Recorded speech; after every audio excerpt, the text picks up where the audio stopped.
Hey everybody, welcome back to Breakfast with Bob from the Challenge Championship and Collins Cup. We're brought to you by Master Spa's Hyperice Form Smart Swim Goggles. UCAN, HOKA One Class USA, and our Challenged Athletes Foundation. Our next guest, a member of the international team here at Collins Cup, Jeanni Metzler. Jeanni, how you doing? I'm doing great. Thanks, Bob. How are you? I am wonderful. You have had a really, really good season. Have you been happy with how things have gone? Definitely. I mean, this race season has been like interesting, just in terms of like the amount of races haven't been as many as we typically have. Right. So I've kind of just thrown myself into some pretty competitive races. Yes, you have. And yeah, I've just been having fun racing and seeing how I stack up. Well, you had Boulder just not long ago, yes, right? Boulder. That was, it's always kind of tough racing at altitude and at home, but it was really fun. Well, and you had Emma Pellant-Brown, yes. and you had those Taylor Nibbs first time at right. a 70.3. She crushed it. She crushed it, right?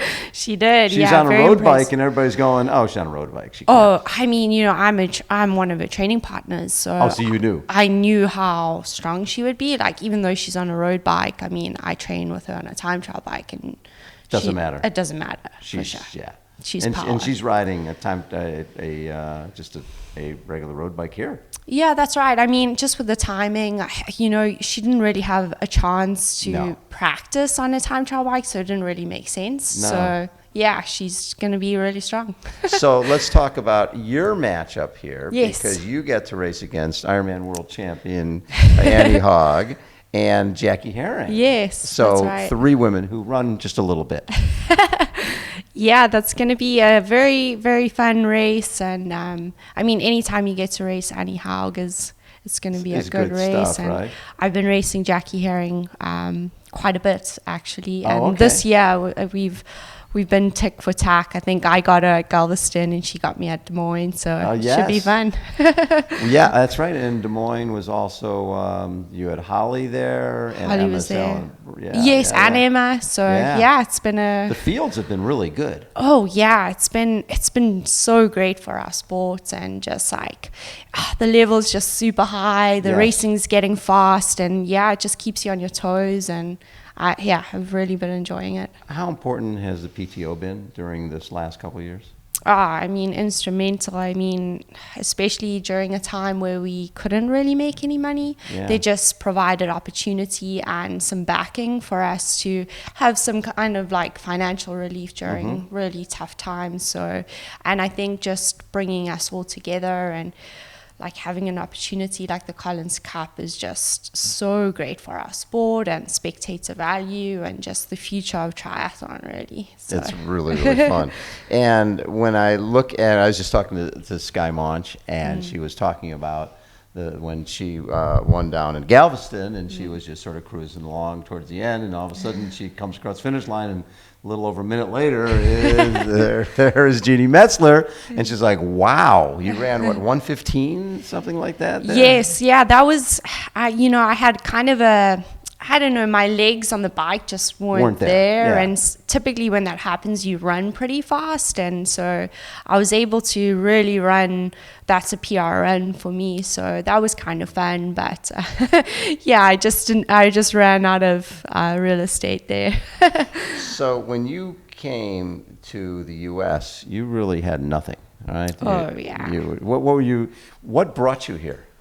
I mean, when I first started triathlon, I had a South African coach at the time, and he brought me over to Boulder, Colorado for a summer. I guess he believed in me enough to kind of go pro, and he wanted me to experience that. And once I came over, I just really was like super excited and fell in love with Boulder, the lifestyle, just the opportunity, the level of professionalism of triathlon. Because coming from South Africa, it's just not the same. No. So I just, my family believed in me enough to be like, okay, if you want to pursue this as a career, like, yeah, you got to be all in. So I was studying a little bit at the time, but I was kind of like, I need to take this opportunity and just go with it. So they kind of backed me, and I was able to come over for 6 months, and then we built it up to 8, and then I was able to get a visa to stay longer. So I just kind of built that up, and then I met my husband, Jeanni Metzler. Who's also a pro triathlete. Yes, so, and then that kind of just like changed everything, and now we just all in on triathlon, trying to be the best we can be. Yeah, but there was some struggle there. When Yes, you first definitely. Got here. I mean, when you in your 20s and you have no money, and you're trying to make a paycheck at races in the US, it's really, really tough with the exchange rate from South Africa. And, my parents didn't have a lot of money, but they gave me everything that they could. Right. And I was fortunate enough to stay with an American family at that time, and coaches helped me, and I, did dog walks and babysitting when I could, and little jobs on the side, and I commuted my bike everywhere. But there was definitely times when I had nothing, and I was like, I don't know if I can do this anymore. But you just can't give up, and you got to keep going. And once you kind of get little breakthroughs and start racing well, then things got easier, and I was able to make it on the Timex multi-sport team, which really changed my life. So that was Tom Schuler. Yes. Tom, I covered Tom as a professional cyclist. Oh, you did? Team 711. Yeah. So that was really great to be a part of the Timex family, and that kind of launched my career. And was there a race that led you to believe, okay, I'm going in the right direction? This is something I could be good at. I mean, yes and no. I guess I'm not a very confident person to begin with, but once I started getting on the podium at some races, and I think I went to St. George, and I was able to get on the podium there at the North American Championships. So I was like, okay, I think I need to just keep going, and How do you guys balance husband and wife both doing the same sport? It's challenging for sure. And I mean, in the beginning, it was really tough because you're still kind of figuring out what you need, and while trying to support somebody else. And I think it just took a lot of struggle, or not failure, but just like, falling short of goals, and like individual goals too, that we had to kind of like sit down and figure it out, and kind of build up our teams individually and together to help each other. So it's funny because we did a film a few years ago called We Are Triathletes, and we're interviewing Rinny in the film. And she said what's hard as a couple is that neither of us have a wife. Exactly. Neither of us have that person who's cooking and cleaning and doing that stuff for you. That's that domestique, because we both need that, and we both have to be it for each other. So it's hard.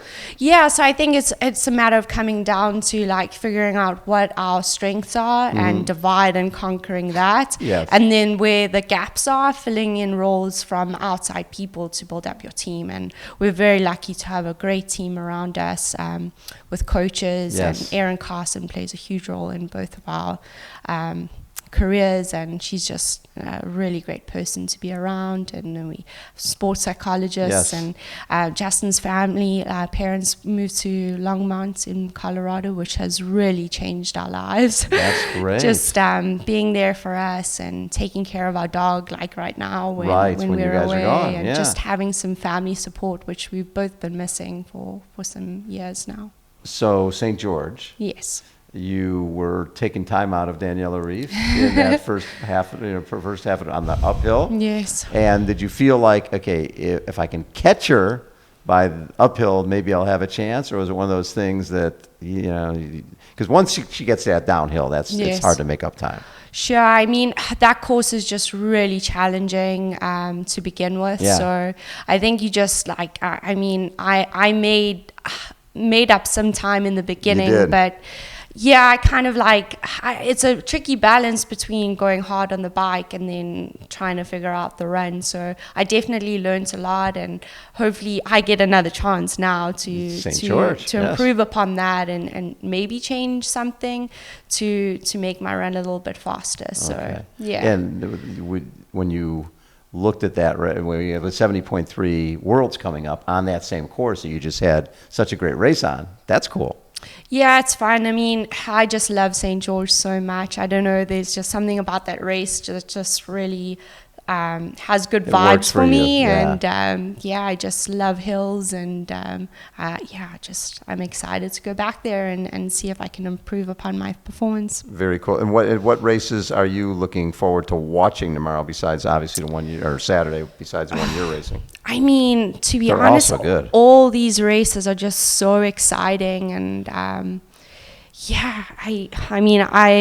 don't know. Any race that I get to watch is going to be incredible. So you might get to see. Well, I don't know if you get to see your hubby running. Well, he's going to be the last race, so it Yeah. actually works out well because. So you could see that. So I'll probably be finishing, and then I'll be able to watch that one. Very fun. To even just re-watch some of these races is going to be really cool. Very cool.